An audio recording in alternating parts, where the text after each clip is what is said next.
नमस्कार, मैं सलोनी नांदे और आप देख रहे हैं केसरी उजाला न्यूज। उद्धव ठाकरे ने कहा कि पीएम नरेंद्र मोदी ने सत्ता के लिए हिंदुत्व छोड़ दिया। इस पर भारतीय जनता पार्टी महाराष्ट्र के अध्यक्ष चंद्रशेखर बावनकुळे ने कहा कि उद्धव ठाकरे खुद ही हिंदुत्व का त्याग कर चुके हैं। ये बात पूरे महाराष्ट्र को पता है। उन्होंने और भी क्या कहा, आइए जानते हैं। त्या महिला बचत गटाकडेच त्या पोषण आहाराचं काम राहू द्यावं याकरता विदर्भातल्या महिला या ठिकाणी आलेल्या आहेत। मी आमच्या मंत्री आदिती तटकर यांच्याशी बोललेलो आहोत। त्यांनी मला आश्वस्त केलं आहे की आम्ही महिला बचत गटाचं कुठलंही काम काढणार नाही। पूर्ण महाराष्ट्राला देशाला माहिती आहे उद्धव ठाकरे यांना त्यांचे उमेदवार जे निवडून आले आहेत त्या उमेदवाराचे बूथ जर बघितले तर हिंदुत्ववादी विचार उद्धव ठाकरेंनी सोडला म्हणून त्यांना मुस्लिम समाजाच्या अनेक कट्टरवादी लोकांनी त्यांना मतदान केलं आहे। खरं तर हिंदुत्वाची भूमिका कोणी कोणाला मत दिलं यापेक्षा हिंदुत्वाची भूमिका ही उद्धव ठाकरेंनी सोडली हे पूर्ण महाराष्ट्राला माहिती आहे। मराठी माणूससुद्धा उद्धव ठाकरेसोबत नाही आहे, कोकणातला माणूससुद्धा उद्धव ठाकरेसोबत नाही, मुंबईचा व्यक्तीसुद्धा उद्धव ठाकरेसोबत नाही। आता उद्धव ठाकरे हे त्यांनी अपेक्षित केलेल्या सीट जिंकू शकलो नाही, आम्ही सुद्धा जिंकू शकलो नाही, पण आम्ही त्याचं आत्मपरीक्षण करतो आहे। पण उद्धव ठाकरे हे आत्मपरीक्षण करत नाही आहे। काँग्रेस राष्ट्रवादी काँग्रेसला शरद पवार आणि काँग्रेस वाळवण्याचं काम उद्धव ठाकरे करतायत आणि उद्धव ठाकरेची भूमिका ही हिंदुत्वाच्या विरुद्ध आहे। जे संविधानाने 50%च्या आतमध्ये सर्व आरक्षण बसवावे, अनेक सुप्रीम कोर्टाचे निकाल, आपला घटना या सर्वाचा विचार केला तर कॉन्स्टिट्यूशनल काय तर 50% आहे आणि 50%च्या वर कुणी दिलं तर ते कोर्टात सुप्रीम कोर्टामध्ये टिकत नाही आणि त्यामुळं याचा योग्य विचार करावा लागेल। कोर्टाचा निकाल हा काही कधी कोर्टाचा निकाल हा यापूर्वीचे झालेले निकाल आणि आपलं घटना यानुसार असतं। मला वाटतं निकाल पूर्ण बघितला नाही, निकाल बघेल, पण जे काही निर्णय दिला आहे तो त्या ठिकाणी बघावं लागेल कुठल्या मेरिटवर दिला आहे। त्यांच्याकडे आता 5 मुख्यमंत्र्याचे दावेदार झाले। राष्ट्रवादीमध्ये सुप्रियाताई रोहित पवारला वाटतं आम्ही मुख्यमंत्री बनावं, काँग्रेसमध्ये नाना पटोले आणि वडेट्टीवारांना वाटतं आम्ही मुख्यमंत्री बनावं आणि शिवसेनेत माहीत आहे उद्धव ठाकरे आणि आदित्य ठाकरे दोघेही तयार झाले आहेत। पण खरं तर यांनी जे मतं घेतले आहेत हे खोटं बोलून घेतले आहेत। खटाकट 8,500 रुपये महिलांना महिन्याचे देऊ, महिलांना खोटं बोलले आहे। संविधान बदलणार आहे मोदीजी असं खोटं बोलले। त्यांनी बघितलं की मोदीजींनी संविधानाला हातात घेऊन तिसऱ्यांदा प्रधानमंत्री पदाचा कार्यकाळ सुरू केला आहे। आदिवासी समाजाला सांगितलं तुमचे हक्क काढणार आहे।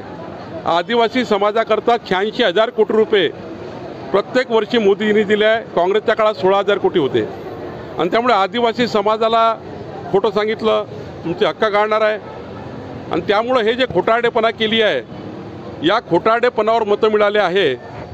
खरं तर जनतेला माफी मागितली पाहिजे आणि राहुल गांधींनी जिथे इथे खासदार निवडून आले आहेत राहुल गांधींनी काय म्हटलं आमचे खासदार निवडून येतील त्या ठिकाणी 8,500 खटाखट देऊ। तर रामटेक लोकसभेमध्ये महाराष्ट्राच्या त्यांच्या 31 लोकसभेमध्ये त्यांनी खटाखट वाटप चालू करावे, नाहीतर महिला काँग्रेस राष्ट्रवादी काँग्रेस शरद पवारजी नाना पटोले आणि उद्धव ठाकरे यांच्या घरासमोर रांगा लावतील, कारण तुम्ही खोटं बोलल्या लोकांशी आणि त्यामुळं खोटेपणा खूप दिवस चालणार नाही। आणि आताही ते मेळाव्यात वगैरे जे बोलतात आहे खरं तर मोदीजी कुठं, उद्धव ठाकरे कुठं, देवेंद्रजी कुठं, उद्धव ठाकरे कुठं, काहीतरी मनोरंजन सुरू आहे। उद्धव ठाकरेंचं भाषण म्हणजे लोक कंटाळलेले आहेत, तेच ते भाषण आणि तेच ते काम। उद्धव ठाकरेला माझी विनंती आहे आपल्या माध्यमातून 2.5 वर्षात मुख्यमंत्री असताना त्यांनी काय काम केलं जनतेला विकास सांगावा। टोमणे मारून महाराष्ट्र पुढे जाणार नाही।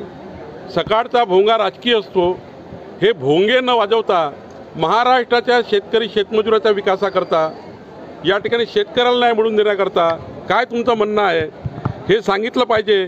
पण नुसते राजकीय भाषण करायचे, भाषण करायचे, नरेटिव्ह सेट करायचे आणि मतं घ्यायचे। आता लोकसभेला आपण लोकसभेला चाललं की संविधान बदलणार, आदिवासीला हे होणार। आता कुठल्या मुद्द्यावर लढणार आहे? आता विकासाच्या मुद्द्यावर लढा। तुम्ही 2.5 वर्ष काय केलं सांगा मुख्यमंत्री म्हणून। शरद पवार साहेब सांगतील काय केलं राज्याकरता, आम्ही सांगू राज्याकरता काय केलं। त्यामुळं निवडणूक ही आता अशी होणार नाही, ती विकासावर होईल। सरकारचं मी आभार मानतो की केंद्र सरकारने 14 पिकाला MSP वाढवली आणि मी राज्य सरकारला विनंती करणार आहे की या MSP मध्ये तुम्ही सुद्धा त्या ठिकाणी थोडं वाढवली पाहिजे, जेणेकरून कापूस, सोयाबीन आणि हे 14 पिकं आहे यांना राज्य सरकारची हमी आणि केंद्र सरकारची हमी। जर राज्याची हमी अजून मिळाली तर मोठ्या प्रमाणावर कापसाला भाव येईल, सोयाबीनला येईल। त्यामुळं केंद्र सरकारची जशी हमी आहे तशी राज्य सरकारने सुद्धा काहीतरी MSP मध्ये आपल्याकडूनही मदत करावी अशी मागणी मी पक्षाचा अध्यक्ष म्हणून केली आहे। मराठा सरकारचा काय संबंध आहे? काय संबंध आहे केंद्र सरकारच्या या दोन्ही आरक्षणाच्या संबंधात? राज्याची भूमिका आहे, राज्यांनी निर्णय करायचे आहे।